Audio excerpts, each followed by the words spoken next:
Boa tarde, pessoal. Estamos agora iniciando nossa live, esperando agora o professor Cristiano Chaves ingressar para a gente começar.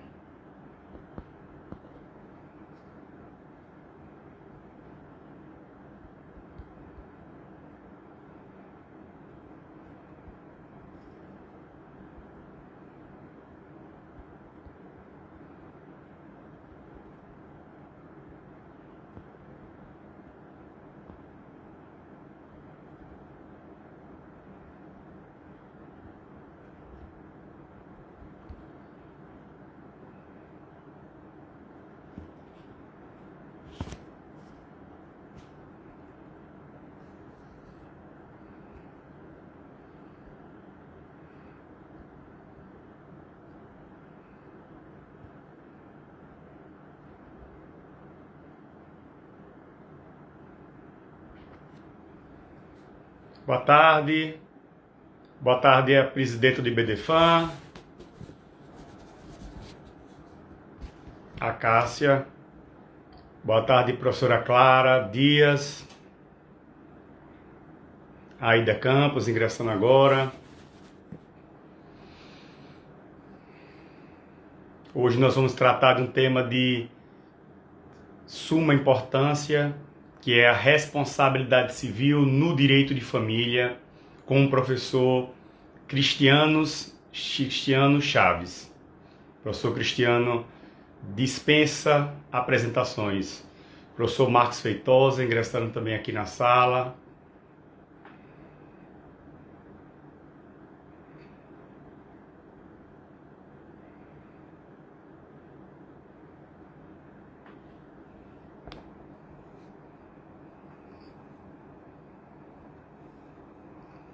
Vocês estão ouvindo bem?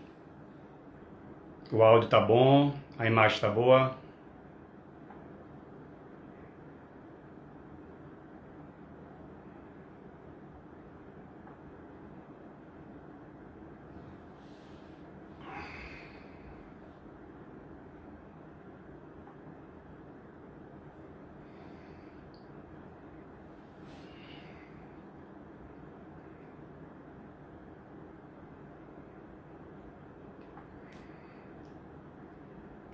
Vamos aguardar o professor Cristiano Chaves para ingressar aqui na nossa live e assim nós vamos dar prosseguimento ao estudo desse tema importantíssimo.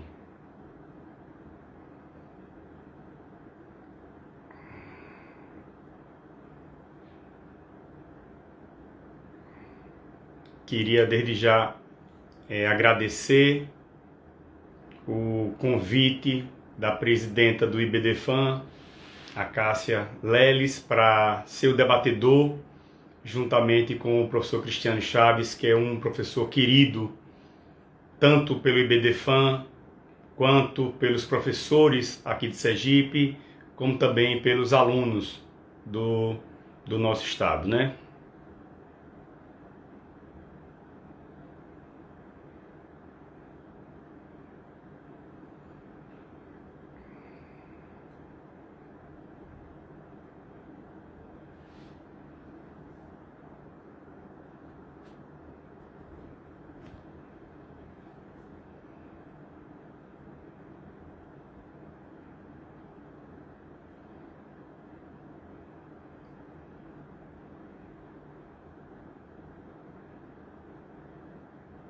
Doutora Gabriela de Pernambuco, também aqui na live.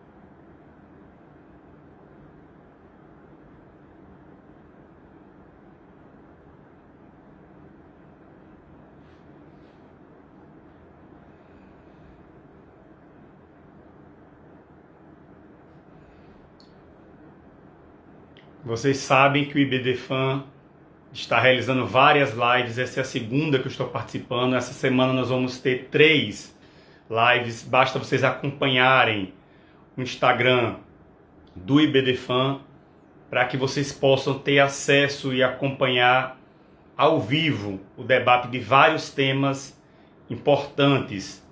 Temas esses organizados, como eu disse inicialmente, pela presidente do IBDFAN aqui de Sergipe, que é a doutora Cássia Leles, né?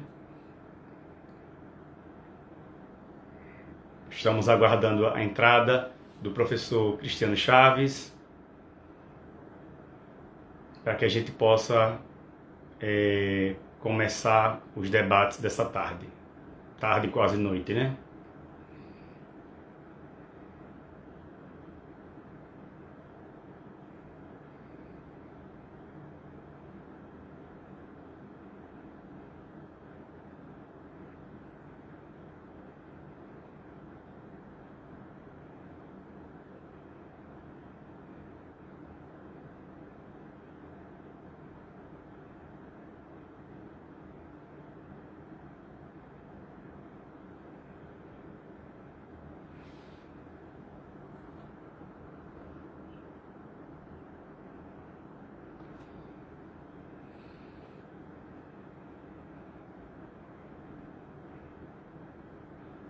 Para quem ingressou agora na live, nós estamos aguardando a entrada do professor Cristiano Chaves para que a gente possa iniciar o debate sobre esse tema de suma importância, que é a responsabilidade civil no direito de família.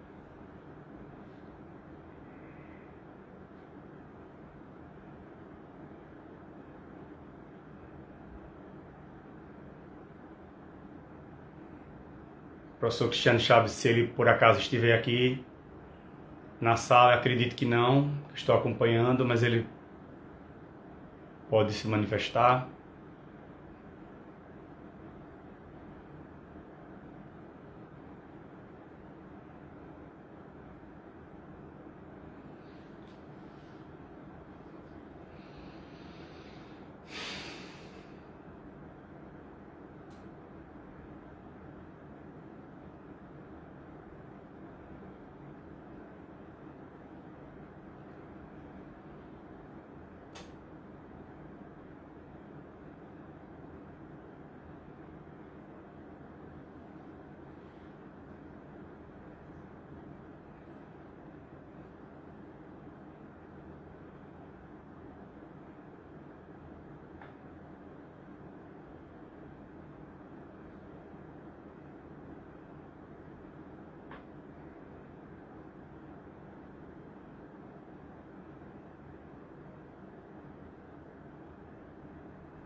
Eu separei para a gente debater hoje 8 pontos que eu entendo importante, retirado das obras tanto do professor Cristiano Chaves quanto de outros doutrinadores.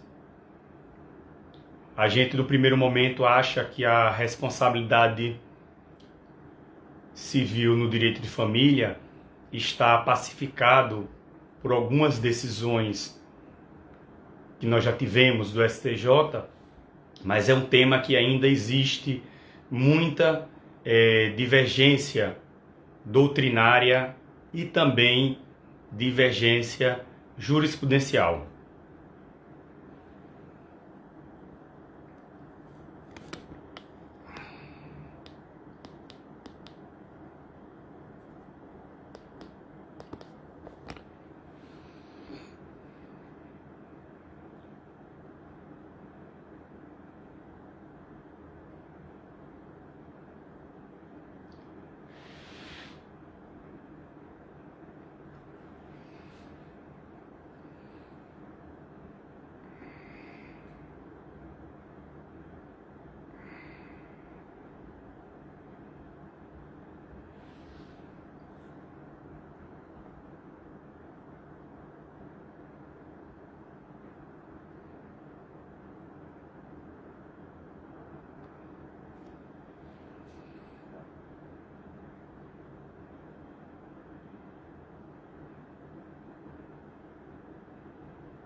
eu vou pedir à professora Cássia, que eu acho que está aqui na sala, para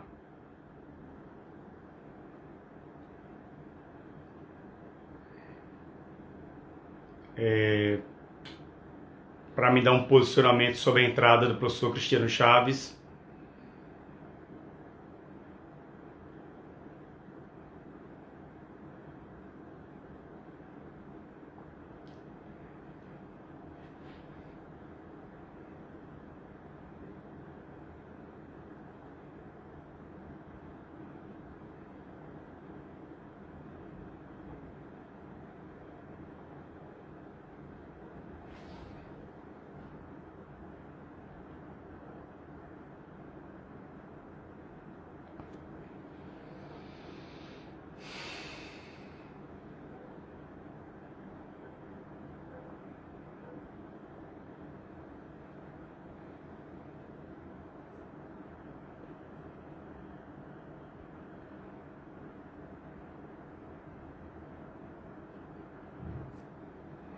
Para quem iniciou agora na sala, nós estamos aguardando a entrada do professor Cristiano Chaves para a gente debater um tema de suma importância, que é a responsabilidade civil no direito de família.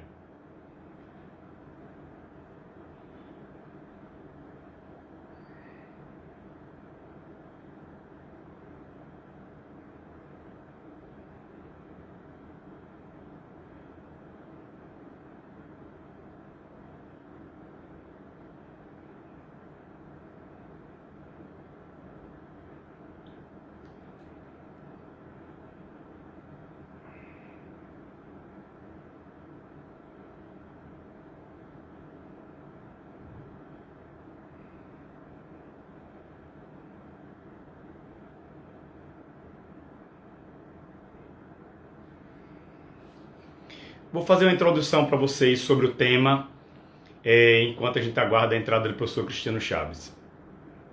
A primeira coisa que a gente tem que ter em mente, quando se fala de responsabilidade civil no direito de família, é imaginar que uma ruptura de um vínculo afetivo por si só, decorrente de manifestação de vontade da parte, ele não causa nenhum tipo de dano.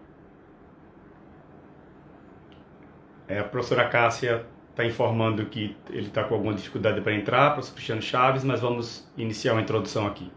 Então, uma ruptura de um vínculo afetivo por si só não gera nenhum tipo de dano moral. A pura e a simples cessação, por exemplo, do afeto que existe num relacionamento não pode ensejar nem dano material, moral, nem tampouco perda de uma chance.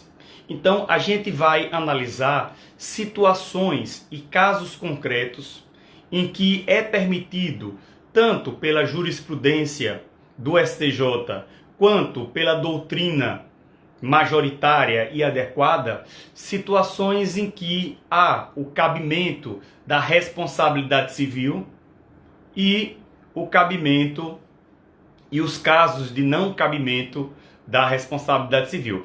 Eu vou adiantando para vocês aqui os casos que eu separei para vocês. Primeiro é o caso do dano horizontal, que é a situação de um dano decorrente de um convivente ao outro convivente.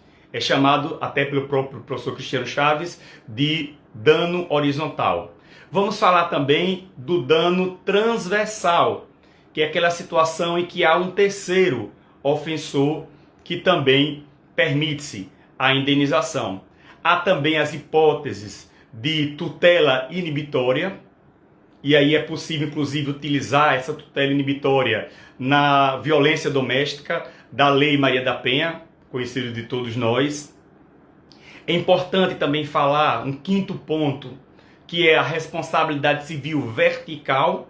E aí nós temos tanto a responsabilidade do pai em relação aos filhos, como também a responsabilidade dos filhos em relação ao pai, que é chamado pelo próprio professor Cristiano Chaves de omissão de conduta ou de cuidado inverso.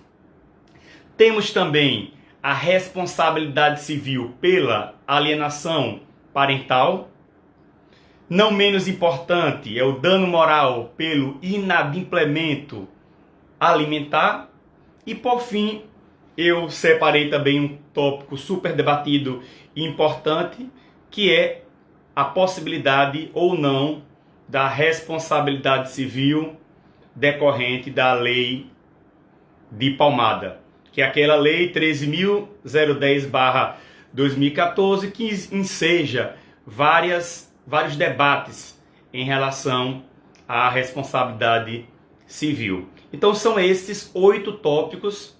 Não conversei anteriormente com o professor Cristiano Chaves, mas sei do entendimento dele sobre esses tópicos que eu separei para vocês e acho que vai ser interessante. Um colega está perguntando se a live vai ser gravada. Ela vai ser gravada e vai ser colocada no feed. Num primeiro momento, a gente vai retirar os comentários para que não atrapalhe a fala e a visualização do professor Cristiano Chaves, mas no segundo momento, mais próximo ao final da live, nós vamos permitir que exista a possibilidade dos comentários e as dúvidas de cada um de vocês sobre os temas que forem, porventura, debatidos aqui. Então são esses 8 temas que eu separei para vocês.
Estamos aguardando para quem entrou agora na sala de aula. Já falei para vocês os temas que nós vamos falar hoje. Não quero adiantar para vocês, mas se porventura houver um problema técnico com o professor Cristiano Chaves, eu posso falar para vocês sobre os temas que eu separei. Vamos aguardar só mais um posicionamento aqui do IBDFAN de Sergipe.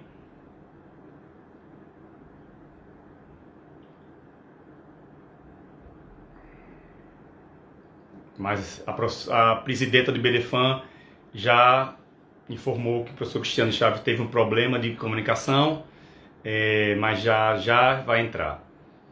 É comum, nós sabemos que nessa época de pandemia e de utilização da tecnologia por todos nós temos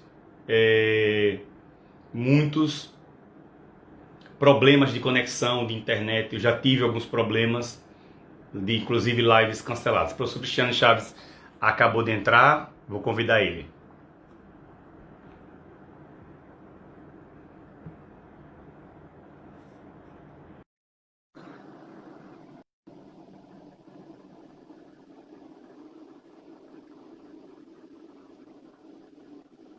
Diogo, meu amigo. Olá,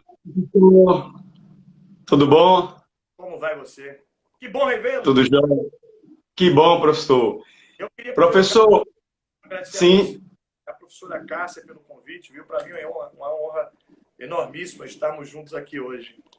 Eu queria, em nome da professora Cássia, dizer ao senhor que o senhor é querido tanto pelo IBDFAN aqui de Aracaju, pelos professores aqui, pelos alunos. A gente já teve a oportunidade de alguns contatos anteriores em congressos, em palestras, e com certeza vai ser um debate super proveitoso, esse tema de responsabilidade civil no direito de família.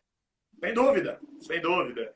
E um tema alvissareiro, né? Porque são muitas possibilidades, né? O campo de aplicação da responsabilidade da família é enormíssimo. Ô, professor, antes da gente começar especificamente debatendo o tema, eu gostaria de uma palavra do senhor. O que é que o senhor acha que vai mudar em relação a essa pandemia para o estudante do direito, que estuda direito de família, para o advogado? O que é que o senhor acha que vai ser o direito de família pós-pandemia? Qual a dica que o senhor daria para a gente? Eu entendo que há uma mudança enorme atualmente em relação a lives, Nós não vamos, você não vai me chamar de senhor, não, rapaz, você vai me chamar de você, meu amigo. E eu acho, Diogo, que nós vamos ter muitas mudanças, não só na sociedade como um todo, né? A mim parece que a sociedade vai sofrer mudanças, vai se novos reformas. Então, todos vão mudar os costumes, as profissões perder, outras em relação ao direito, especificamente, é que eu acho que nós vamos ter agora um conhecimento. Porque até bem pouco tempo, Diogo, de que conhecimento era adquirido no Instagram e aquelas pessoas recebiam essa eu acho que nós estamos começando a perceber que mesmo durante a pandemia, mesmo tempos, nós estamos no sistema jurídico operando. O STJ, decisões da semana passada, alterando inclusive primeiro disse de um jeito, depois outra forma. Então eu acho que nós chegar a discutir é muito importante, deveras importante, que nós tenhamos uma referência e que não se faz conhecimento em área nenhuma através só de uma mensagem. O conhecimento exige mais capacidade. Eu acho que essa, mesmo no período de pandemia, nós vamos aí tendo publicações, discussões que vão me dar essa pressão.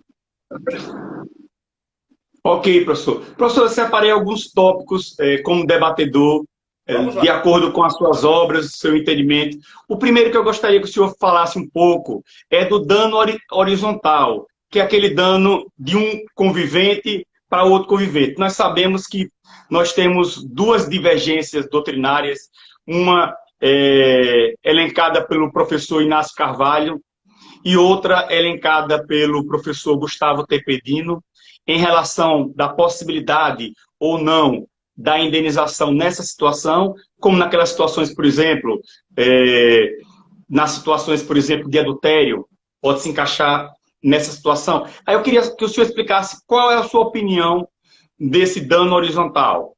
Meu amigo, eu acho que nós estamos vivendo um momento muito interessante da ciência jurídica, aí um debate específico da situação danos de não tenho dúvida de que é possível. O título da responsabilidade civil, com tranquilidade, da responsabilidade por danos entre cônjuges. Não há dúvida. O problema é que, para mim, eu sigo basicamente aí o que o próprio STJ é a prova da ilicitude. Dá para imaginar que no campo da responsabilidade nós teríamos a aplicação do critério de responsabilidade. Olha, prova apenas e a prova da violação.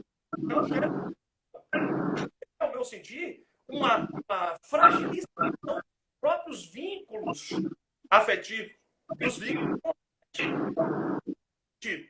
Nós precisamos ter a prova da ilicitude. Mas o texto pode gerar responsabilidade? Pode. Mas aí você lá se aquilo se caracterizou como um ato ilícito. Não é qualquer situação. É o preocupa muito, às vezes nós vamos concebendo as teses. Tem uma ano passado, então, inclusive, eu concordo com o resultado final, mas que me preocupa dessa, às vezes, dessa forma de teorias que vêm para o direito de família.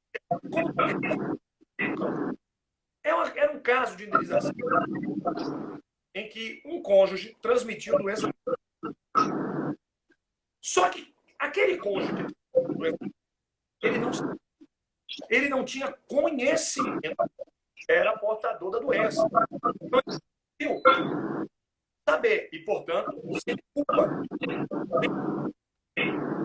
O STJ sempre se ficou no sentido de existir demonstração da culpa, que é o perfil. E aí, nesse caso específico, o STJ diz o seguinte: olha, ele não sabia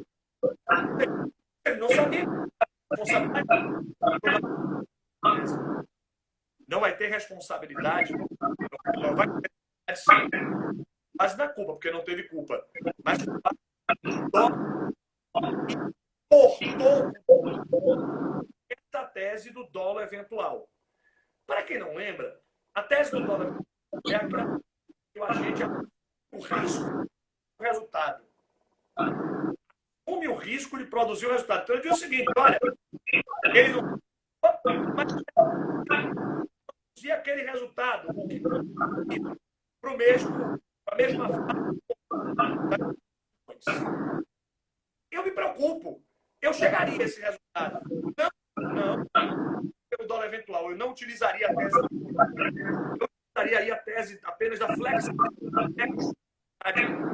Eu acho que são uma flexibilidade resolve o problema. A preocupação,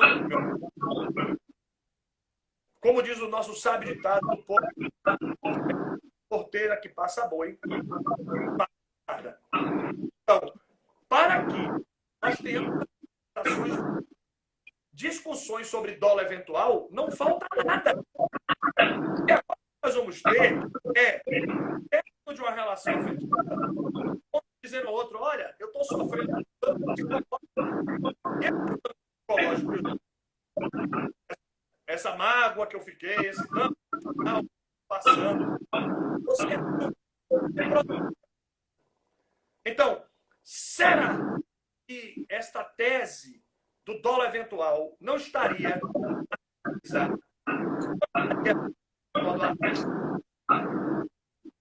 a importância da prospecção? Para lhe dizer, acho que hoje tratar da matéria genericamente de forma correta, a responsabilidade horizontal,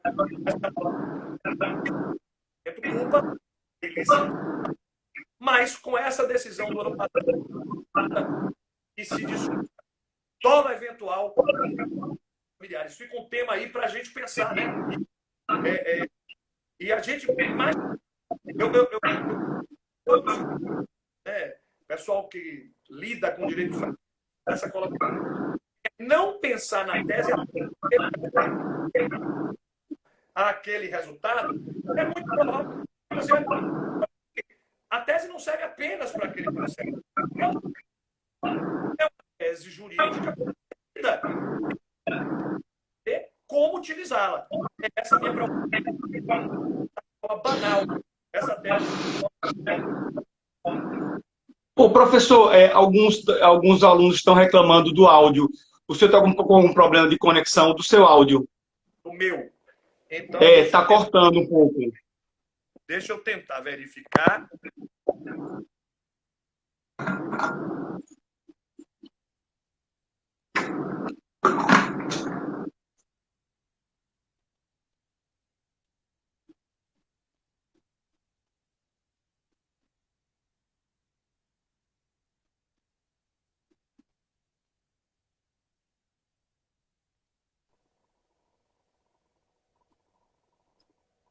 Melhorou? Voltou.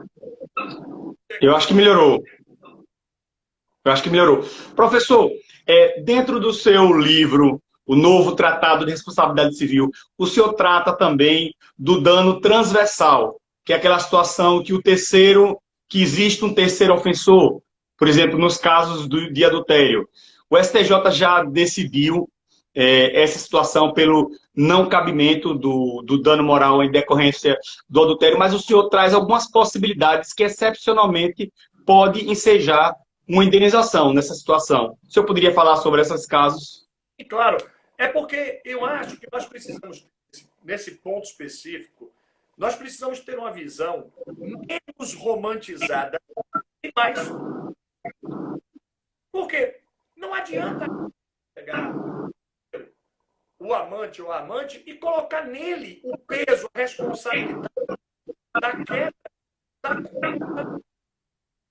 Até porque os deveres conjugais, eles são intrapartes.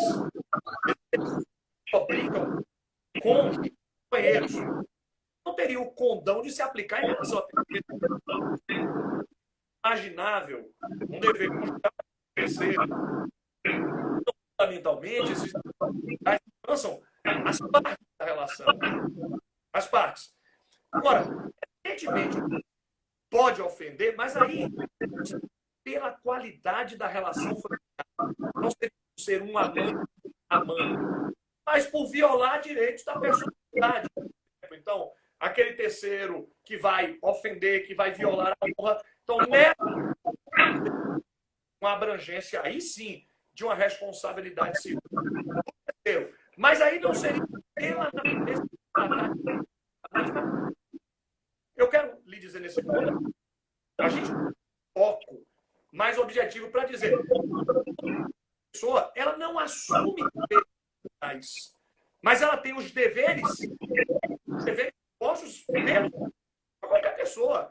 Então, se ela falar, pode haver dano, mas enquanto estivermos no campo da análise dos deveres, lealdade, respeito, fidelidade, deveres da relação conjugal,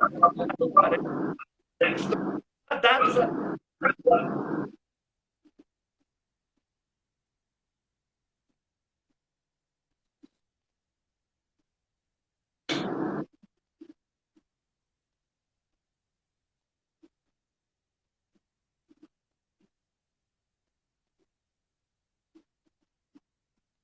Está tendo um probleminha de conexão. Então, Teve um probleminha, mas voltou. De um cônjuge em relação ao outro, Diogo, eu vejo com toda tranquilidade. Aí a questão seria em relação a terceiros. Ok. Professor, outra crítica também que eu acho interessante a gente debater é sobre a Lei Maria da Penha, porque a Lei Maria da Penha é de suma importância na tutela penal, mas ela pune o agente quando o ilícito já está consumado na seara penal. Mas a gente pode utilizar essa tutela inibitória também no processo civil, nessas relações de família. Aí eu queria que o senhor desse a sua opinião também sobre essa situação. Meu amigo, nós temos um compromisso, todos nós, com esse episódio da violência doméstica. Eu não tenho dúvida. Os governos têm investido, ao longo dos anos, rios de dinheiro em propagandas, em campanhas ativas de combate à violência e assusta os dados de violência. Esses dados da violência têm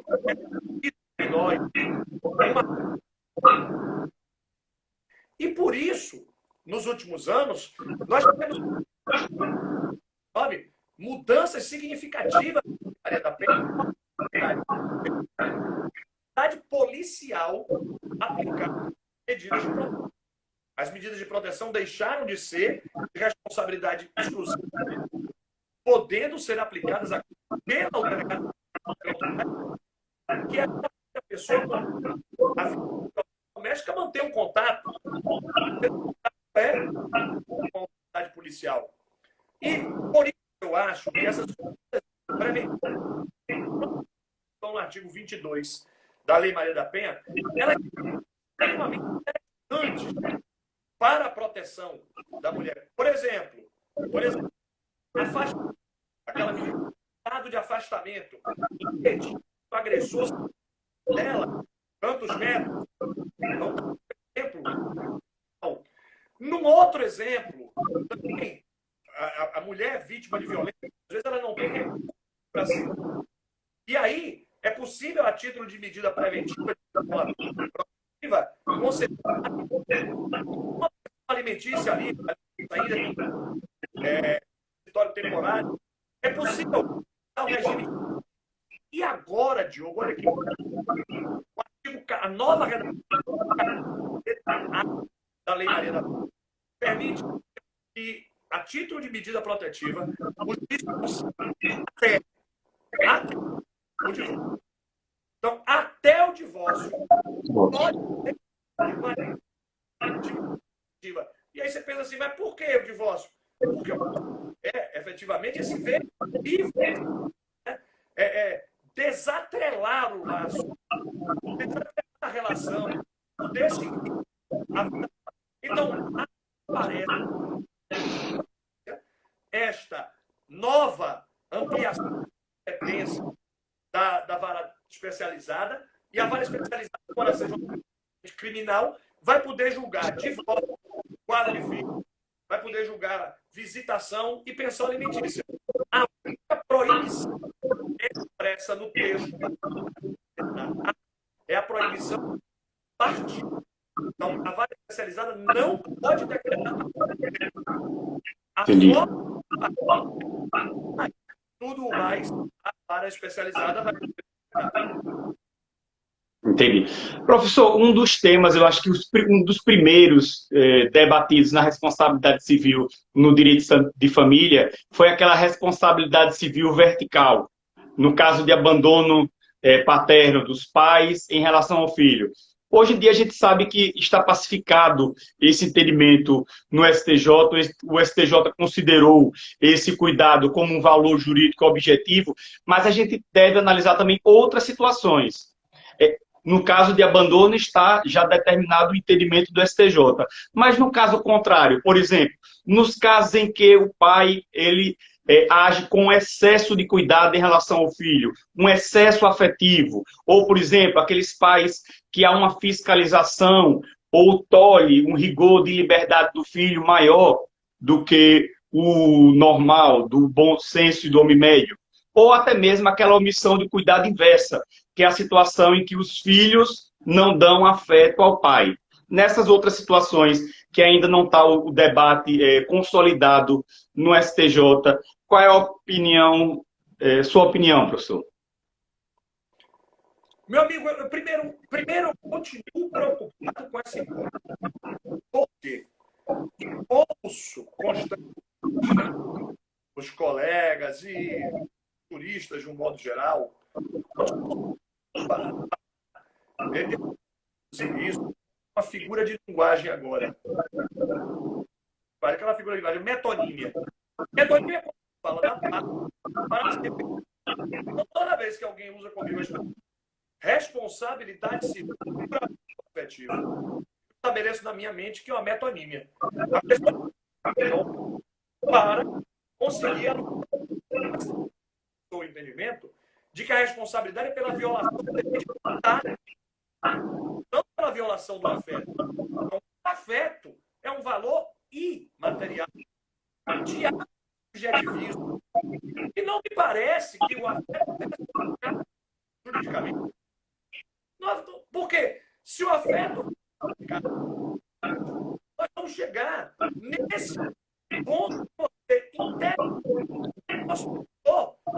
e toda vez que alguém tenta voltar a esse assunto agora, né? É pacificado, mas muitas vezes, olha, meu amigo, é impressionante como uma visão robotizada do direito. Eu não sei, eu não sou uma daquelas partes. Como cada um tem a sua vida, a sua família, e uma falar disso quando nós estamos envolvidos. Pai não gostou. Pai, não sei. Eu não sou pai, eu não sou filho. Né? Então eu não tenho como excluir numa relação afetiva que não me pertence. Eu sou um terceiro. Mas é algo que gosta dele. Talvez o ideal seja que o pai odeie o filho. De uma relação, talvez o ódio seja um consectário do que um tem a dar para o outro. Então, para mim, a base é pela violação do cuidado, não pelo afeto. Então, como não é pelo cuidado, eu quero lhe dizer que eu excluo essa possibilidade. Muito bem levantou, suscitou, de que se o afeto é utilizado, nós vamos ter que não só, mas o excesso. Por quê? Os psicólogos, é fácil encontrar na psicologia referência que não é apenas o excesso, não é apenas a falta, mas também o excesso, que pode causar. Então, para mim, é violação do dever de cuidado. Agora, muito importante a gente tentar alcançar o que é o dever de cuidado. Eu vejo o dever de cuidado numa esfera um pouco mais materializada. Objetiva. Então, eu vejo o dever de cuidado como uma situação mais objetivada. O dever de cuidado é o dever de dar a necessária, aquele filho que tem, por exemplo, restrições, certas restrições, dar o tratamento adequado, educação, acesso à língua estrangeira, etc. Fazer. Então, isso é um dever de cuidado, é um que se precisa ter com o filho. A própria decisão por violação do cuidado deixa claro que o afeto não é sindicado. E a desembargadora faz várias referências, não é o que estamos a mas a identificação. Então, eu acho que sim, e vejo hoje, é porque eu muito. E eu acho que nós estamos a uma melhoria significativa em relação. Porque antigamente os pais mal visitavam, mal assumiam a obrigação de pagar. E hoje, que na dissolução querem participar da vida. Participar, serem presentes, terem cuidado. Então, hoje, a maior preocupação é exatamente na medida do que você prospectou e projetou, é o abandono afetivo inverso. Temos hoje um volume muito alto de idosos que estão realmente, né, largados nos asilos, nas estabelecimentos. Esses idosos também de uma projeção do afeto, para termos aí uma ideia de que maneira nós vamos cuidar afetivamente desses idosos.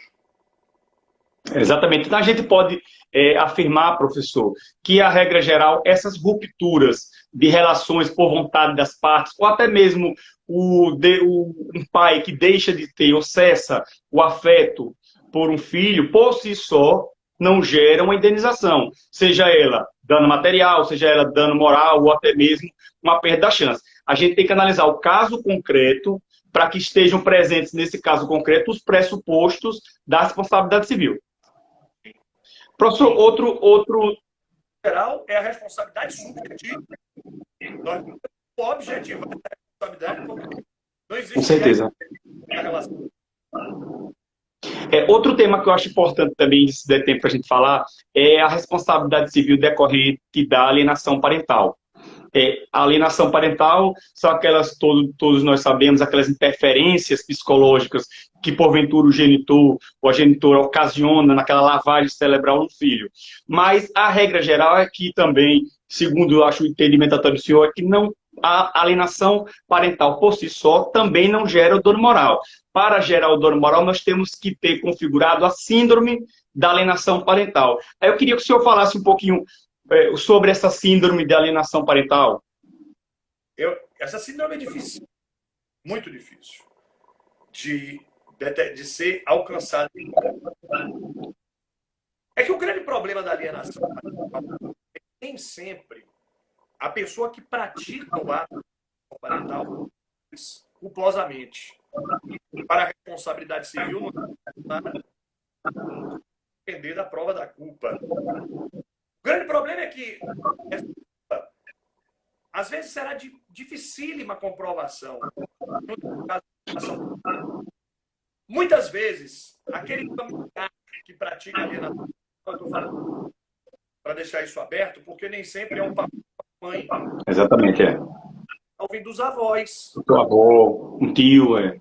De um tio, de uma madrasta ou padrasto. Então, Exatamente. nós temos amplas de alienação, de atos de alienação. Mas somente quando esse ato de alienação é perigoso, é a caracterização da possibilidade. Eu costumo pensar nesse assunto com uma dificuldade enorme, que eu acho um dos temas mais difíceis para o jurista na prática. É muito interessante, porque, aliás, deve ser o sistema deve a academia jurídica e a academia também da faculdade de psicologia. As academias foram as grandes nos apresentar sobre alienação. Vamos perder de vista que o transporte deve porque não raro o alienante tem alienado. Não raro o alienante não tem o discernimento daquilo que efetivamente está realizando. Quando nós projetamos aí a aliança, muitas vezes o avô, a avó, que pratica o ato, não raro está premido pelo melhor. Ele não está pelo lado ruim, não, está pensando pelo lado bom. Para o neto era que o pai estivesse ali. E aí, diz, olha, seu pai trocou sua mãe, e aquela conversa, o avô não está porque ele está sentindo triste e magoado, não conseguir entender, não conseguir alcançar, e porque ele próprio também foi atingido pelo de dissonância entre os pais. Então, eu acho que essa é a dificuldade da alienação parental, que é transformar a alienação genérica, abstrata, numa simples concreto do elemento subjetivo. Viabilidade. Eu vejo, Diogo, também, e aí eu me permito também acrescentar um pouco mais, não só o cabimento de, mas eu vejo também um cabimento de dano material. E que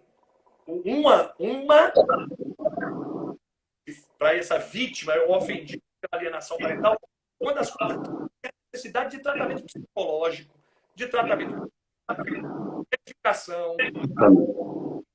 E aí nós teríamos dano moral. E a mim fica muito claro nessa medida. Ok, professor. Professor, a gente sabe também que o inadimplemento contratual, o inadimplemento de uma obrigação por si só não gera dano moral. Isso é entendimento pacífico do STJ há muito tempo. Então, a gente pode, em regra geral, dizer que o inadimplemento de um alimento, o inadimplemento do pagamento de uma ação alimentícia, por si só, também não gera dano moral. Mas existem situações concretas, por exemplo, uma situação em que o filho deixou de receber alimentos e, porventura, deixou de fazer um tratamento médico ou até mesmo um tratamento psicológico. A gente pode, nessas situações excepcionais, entender que há a possibilidade do pagamento de um dano moral pelo inadimplemento dos alimentos? Meu amigo, extraordinária a sua linha de raciocínio. Extraordinária. Em primeiro lugar, eu quero registrar que o professor Conrado Paulino da Rosa vem sustentando no livro dele o cabimento de indenização moral pela... O Conrado diz que a persistência do inadimplemento, a reiteração, ou seja, Aquele devedor, Diogo, recalcitrante, devedor persistente, ele paga somente na... Muito comum.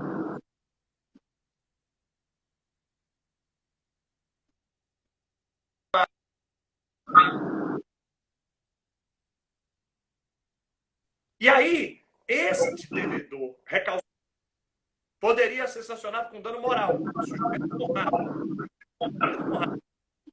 Eu acho que sim, perfeitamente.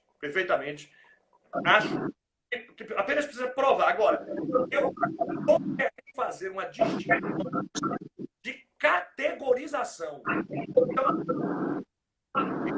colegas aqui, porque eu acho que é um tema maravilhoso.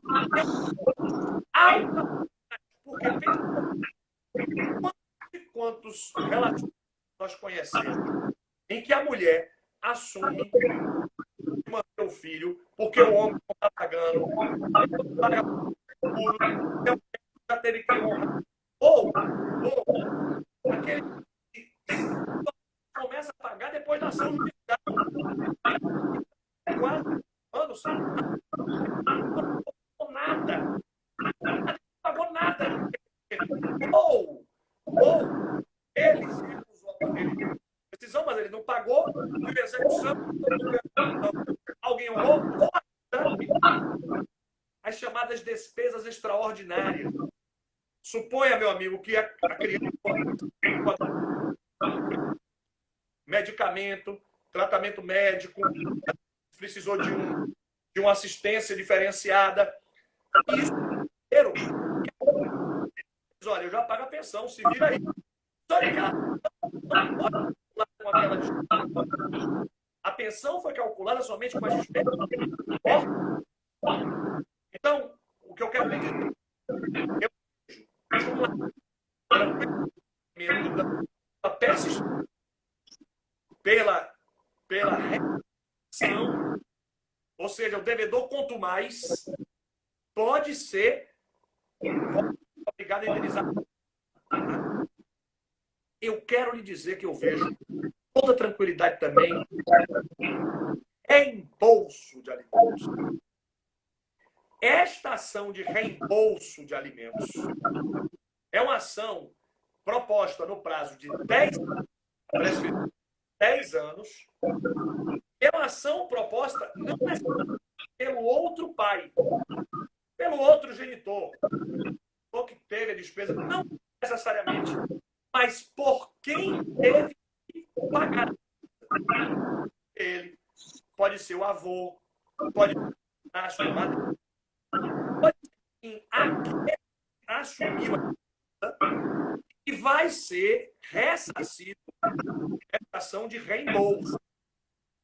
Então, eu vejo com muitos olhos essa sua prospecção para a gente debater de reembolso. Porque você concorda comigo, Diogo, que nós podemos ter, em tese, um pedido com dano moral decorrente da pensa, o pedido de reembolso. Exatamente, os dois. Diferentes, com causas de pedir distintas e ambos perfeitamente factíveis. Porque para a comprovação do elemento subjetivo, essa reiteração para mim é a comprovação da culpa, né? Eu passei por uma necessidade na época da pandemia, eu consegui receber, por isso que eu estava sem dinheiro, eu fui empregado no período. Essa é uma situação linda. Mas aquela situação do devedor relutante, do devedor mais, para mim, do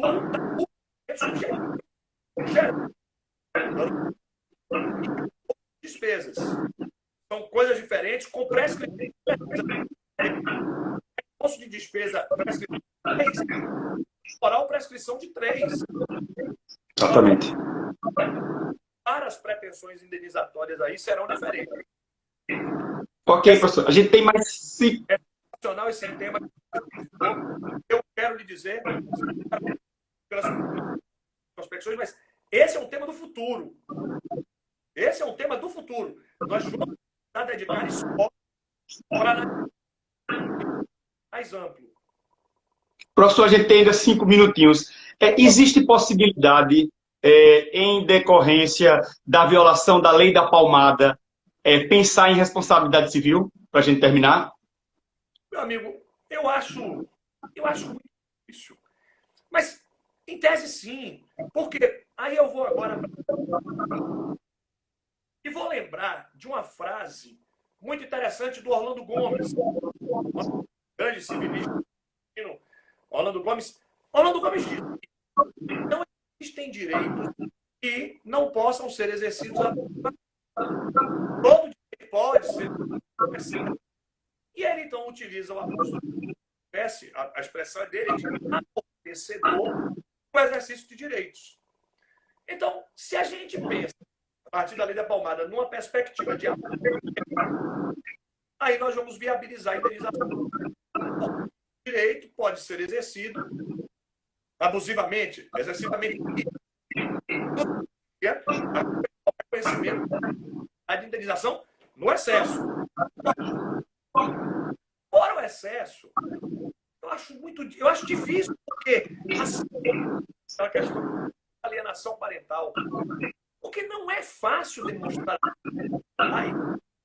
né? Não é fácil demonstrar o